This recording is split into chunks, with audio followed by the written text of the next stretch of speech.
Today we're going to paint this misty morning lake with vague colours, just hints of detail and a muted palette.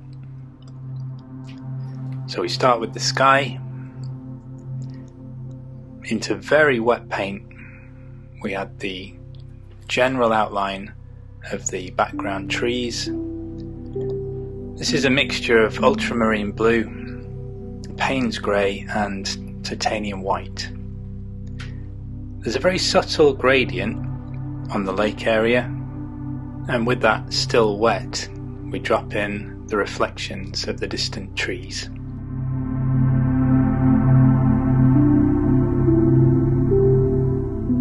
Onto the lily pads in the foreground. Stronger colours used here, more crisp edges to suggest detail.